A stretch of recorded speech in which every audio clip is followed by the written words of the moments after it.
శ్రీమాత్రే నమ. జయ గురు దత్తాత్రేయ నమ. ఈ వీడియోలో మనం కర్కాటక రాశి వారికి 2025వ సంవత్సరం మార్చి నెల ఫలితాలు తెలుసుకునే ప్రయత్నం చేద్దాం. మరి కర్కాటక రాశి వారికి ప్రస్తుతం అష్టమ స్థానంలో సంచరిస్తున్నటువంటి శనితో పాటు రవిగ్రహం కూడా అక్కడ ప్రవేశించడం వల్ల ప్రభుత్వ అధికారుల వల్ల జాతకుడికి ఇబ్బంది కలిగే అవకాశం ఉన్నది. గతంలో ఎప్పుడో జరిగిపోయినటువంటి ఫలితాలు ఏవైనా చిన్న చిన్న పొరపాట్లు ఉంటే అవి ఇప్పుడు బయటికి వచ్చి దానివల్ల మీకు ఏమైనా కొద్దిపాటి ఇబ్బంది కలిగే అవకాశం ఉంటుంది.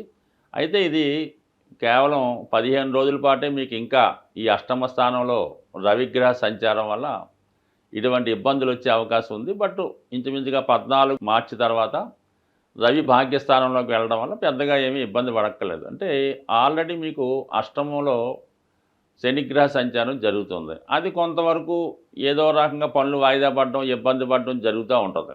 ఇప్పుడు ప్రభుత్వానికి సంబంధించినటువంటి ప్లానెట్ రవిగ్రహం కూడా అష్టమంలోకి రావడం వల్ల ఇది ఫైనల్గా ఒకసారి ఫైనల్ అయిపోతుంటుంది అన్నమాట. ఏదో చిన్నపాటి పనిష్మెంట్తోనో పెనాల్టీతోనో ఆ కేసు క్లోజప్ చేయడం జరుగుతూ ఉంటుంది. ఇది అందరి విషయంలో కాదు, ఎవరైతే కొద్దిగా ఇబ్బందుల్లోనో ఏదైనా పొరపాటు వల్ల ఏదైనా ఈ కోర్టులోనో పోలీస్ స్టేషన్లో సమస్యలు ఉన్న వారికి ఇది వర్తిస్తుంటుంది.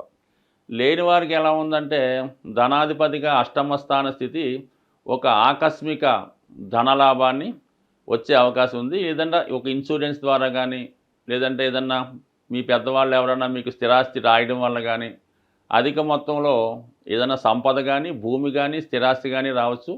లేదా అనూహ్యంగా మీకు మీ యొక్క పదవిలో కూడా డెవలప్మెంట్ రావచ్చు.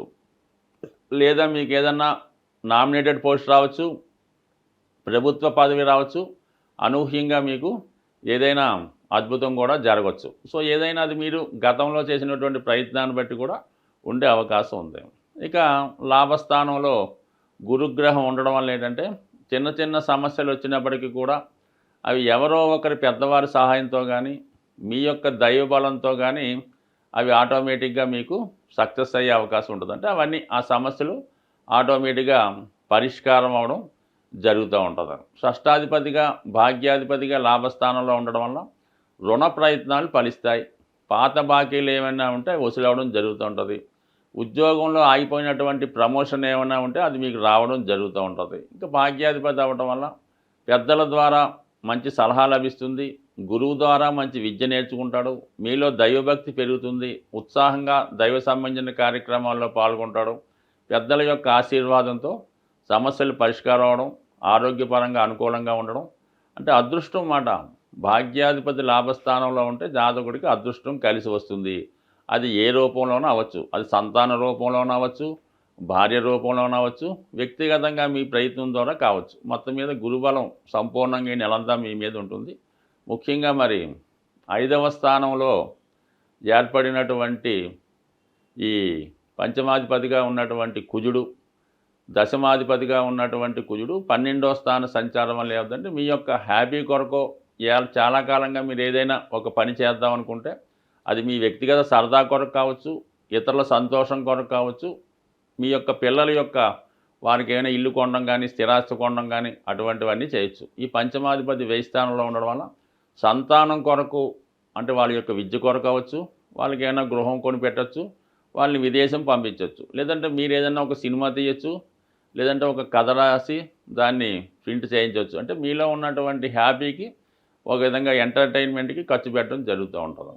ఇంకా దశమాధిపతి వ్యయ స్థానంలో ఉండడం వల్ల ఏమవుతుందంటే ఆటోమేటిక్గా మీకు వృత్తిలో మార్పు రావడం జరుగుతూ ఉంటుంది. ఇది వ్యాపారం చేస్తున్న వాళ్ళు వారి యొక్క వ్యాపారాన్ని మార్చడం జరుగుతుంది. ఇది ఎక్కువగా రియల్ ఎస్టేట్ రంగంలో ఉన్న వాళ్ళకి బాగా కలిసి వస్తుంది. ఈ సమయంలో మీరు మీ పేరుతో మీ యొక్క వెంచర్లో ఎంత ఆస్తి ఉన్నా, ఎన్ని సైట్లు ఉన్నా ఈ సమయంలో మీకు అమ్ముడుపోవడం జరుగుతూ ఉంటుంది. అంటే ఇంకా మార్చి నెలలో మొత్తం మీద మీ యొక్క ఫైనాన్షియల్ ఇయర్లో మీ యొక్క అకౌంట్ అంతా అంటే ఆస్తి అంతా మొత్తం అమ్మేసి కొత్తగా దాన్ని ఇన్వెస్ట్ చేయడానికి కొత్తగా మీరు ప్లాన్ వేసుకుంటే ఆటోమేటిక్గా రాబోయే సంవత్సరం కూడా మీకు, ఎందుకంటే ఈ సంవత్సరంలో చాలా వరకు ఈ రియల్ ఎస్టేట్ సంబంధించిన వృత్తుల వారికి చాలా అనుకూలంగా ఉండే అవకాశం ఉంది.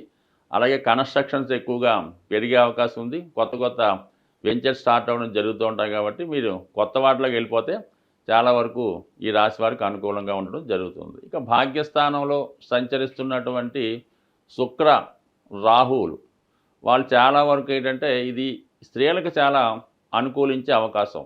ఈ రాశిలో ఉన్నటువంటి స్త్రీలకి వారి యొక్క ముఖ్యంగా ఏంటంటే ఎవరన్నా ఈ కర్కాటక రాశిలో ఎక్కువగా సినిమా రంగానికి చెందిన వారిలో సెలబ్రిటీ రంగానికి చెందిన వారు కూడా చాలా ఎక్కువ మంది ఉండడం జరుగుతుంటుంది. అంటే ముఖ్యంగా హీరోయిన్స్, లేడీ పాత్రధారులందరూ కూడా ఈ రాశికి ఉంటారు. అటువంటి వారికి చాలా వరకు మంచి గుర్తింపు, చాలా బిజీగా కొత్త అవకాశాలు రావడం, దానికన్నా ముఖ్యంగా ఎలా ఉంటుందంటే మీ యొక్క రెమ్యునేషన్ కూడా చాలా ఎక్కువగా పెరగడం జరుగుతూ ఉంటుంది. ఆ కారణం వల్ల ఏంటంటే అటు ధనంతో పాటు మీ యొక్క నేమ్ అండ్ ఫేమ్ కూడా చాలా వరకు వచ్చే అవకాశం ఉంటుంది. కాబట్టి మరి సాధ్యమైనంత వరకు ఈ రాశిలో ఉన్నటువంటి వారు కొత్త అవకాశాల కోసం వెళ్ళిపోవడం మంచిది. పాత అవకాశాలు ఏమన్నా ఉంటే అవి పెద్దగా పట్టించుకోనక్కర్లేదు. ఎందుకంటే రాబోయే టైం అంతా కూడా ఈ కర్కాటక రాశిలో ఉన్నవారికి చాలా వరకు మంచి టైం స్టార్ట్ అవుతుంది. ఎందుకంటే చాలా కాలంగా ఇబ్బంది పెడుతున్నటువంటి అష్టమ శని ప్రభావం నుంచి మీరు మరి అతి తొందరలో బయటపడిపోతున్నారు. కాబట్టి 2-3 సంవత్సరాలుగా ఆగిపోయినటువంటి మీ యొక్క గ్రోత్ ఒకేసారి అనూహ్యంగా ఈ మార్చి నెల నుంచి పెరగడం జరుగుతుంది. ప్రస్తుతం ఈ మార్చి నెలలో గ్రహస్థితి ఆర్థిక పరంగా చాలా ఇబ్బందికరమైన పరిస్థితులు ఏర్పడే అవకాశం ఉంది. దానికి కారణం ఏంటంటే ధనాన్నిచ్చే శుక్రుడు రాహుతో కలిసి ఉండడం, అలాగే గురు శుక్రుల పరివర్తన, ముఖ్యంగా ఈ వృషభ రాశి, మీనరాశి ఈ రెండు కూడా శుక్రుని యొక్క స్వక్షేత్రం, ఉచ్చక్షేత్రాలు అవ్వడం వల్ల శుక్రగ్రహం లక్ష్మీ అవతారంగా భావించడం జరుగుతూ ఉంటుంది. కాబట్టి మరి ఈ ప్రభావంలో ఏంటంటే కొద్దిగా ఫైనాన్షియల్ టైట్ ఎక్కువ ఏర్పడుతుంటుంది. విపరీతమైనటువంటి ధన వ్యయం జరుగుతూ ఉంటుంది.